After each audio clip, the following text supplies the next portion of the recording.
डरावना अस्पताल। प्रस्तावना। शहर से दूर एक घने जंगल के बीचों बीच स्थित था सेंट मैरी अस्पताल। यह अस्पताल कई साल पहले बंद हो चुका था, लेकिन इसकी दीवारें अब भी भूतिया कहानियों से घिरी थीं। यह कहा जाता था कि यहाँ कई मरीज इलाज के दौरान रहस्यमय तरीके से गायब हो गए थे। स्थानीय लोग इसे मौत का अस्पताल कहते थे। समय के साथ अस्पताल वीरान हो गया और वहां कोई जाना पसंद नहीं करता था, लेकिन अजय, जो कि एक यूट्यूबर और खोजी पत्रकार था, हमेशा रहस्यमय जगहों के पीछे पड़ता था। उसने ठान लिया कि वह इस अस्पताल में जाकर इसकी सच्चाई उजागर करेगा। रात की शुरुआत अजय ने अपने दो दोस्तों विशाल और पायल को इस रोमांचक सफर में साथ चलने के लिए राजी किया। तीनों ने अस्पताल के बारे में सुनी हुई डरावनी कहानियों को नजरअंदाज करते हुए तय किया कि वे वहां रात बिताएंगे और सारी घटनाओं को कैमरे में कैद करेंगे।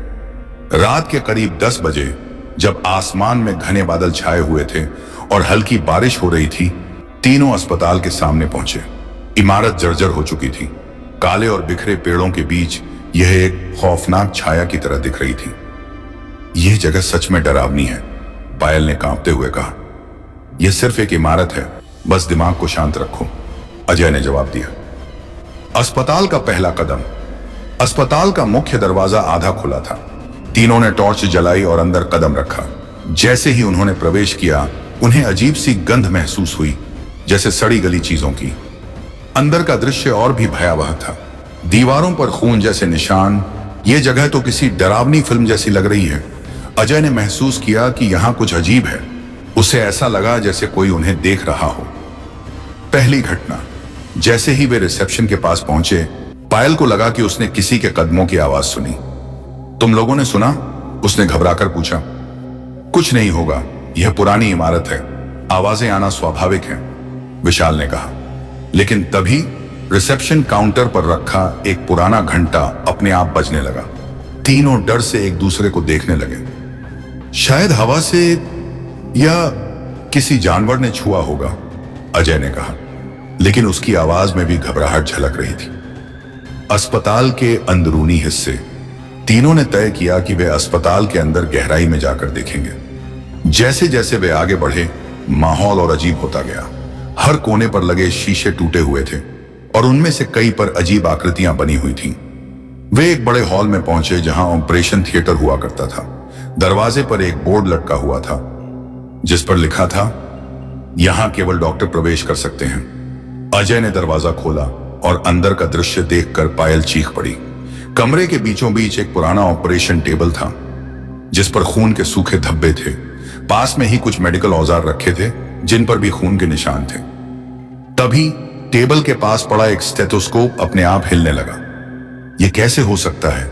विशाल ने कांपते हुए कहा। अजय ने इस घटना को अपने कैमरे में रिकॉर्ड किया, लेकिन उसके कैमरे की स्क्रीन अचानक बंद हो गई। भटकाव का खेल। जैसे ही वे कमरे से बाहर निकले, उन्हें महसूस हुआ कि पूरा अस्पताल अचानक बदल गया है। वे जिस रास्ते से आए थे वह गायब हो चुका था। उनके चारों ओर सिर्फ अनजान गलियारे और दरवाजे थे। यह संभव नहीं है, हम यहीं से आए थे, अजय ने खुद से कहा।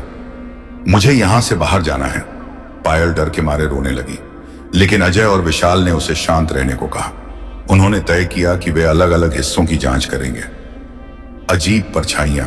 विशाल ने एक खाली वार्ड की ओर कदम बढ़ाया। कमरे के अंदर उसे दीवार पर अजीब आकृतियां नजर आईं, जो इंसानी चेहरों जैसी दिख रही थीं।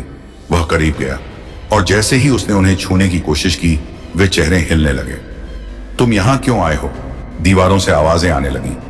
विशाल डर के मारे भागकर अजय और पायल के पास पहुंचा।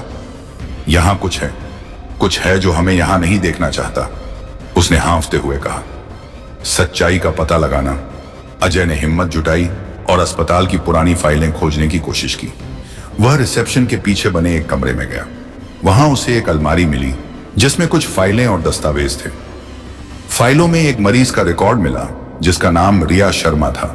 उसमें लिखा था, रिया को मानसिक समस्या थी। इलाज के दौरान उसकी मौत हो गई, लेकिन मरने से पहले उसने डॉक्टरों पर हमला किया। उसके बाद डॉक्टरों का भी पता नहीं चला। यह मामला बंद कर दिया गया। अजय ने यह जानकारी अपने दोस्तों को दी। क्या यह वही लड़की हो सकती है जिसकी आत्मा यहां भटक रही है? पायल ने पूछा। सबसे डरावनी घटना।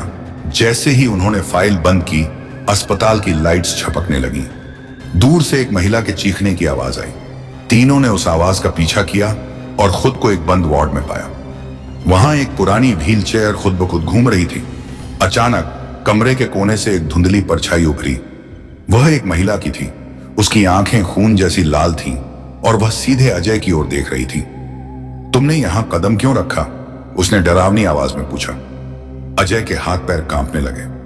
उसने सवाल किया, तुम कौन हो? महिला ने जवाब दिया, मैं रिया हूं।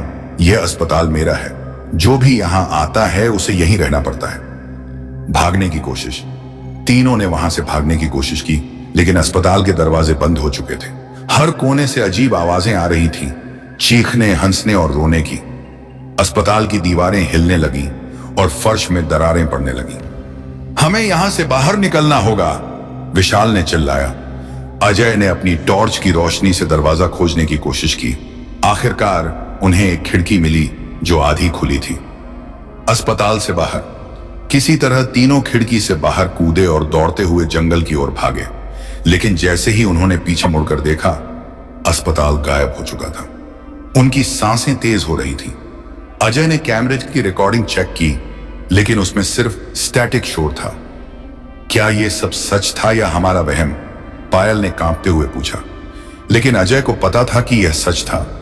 वह सेंट मैरी अस्पताल की सच्चाई जान चुका था। समाप्ति। अस्पताल की घटनाएं उनकी जिंदगी का हिस्सा बन गई, लेकिन अजय को अब भी लगता था कि वह किसी की नजरों में है और कभी कभी उसे रात में अपने कमरे में वही लाल आंखें दिखती थीं। सेंट मैरी अस्पताल अब भी रहस्यमय बना हुआ है। जो भी उसकी सच्चाई जानने की कोशिश करता है, वह कभी वापस नहीं आता।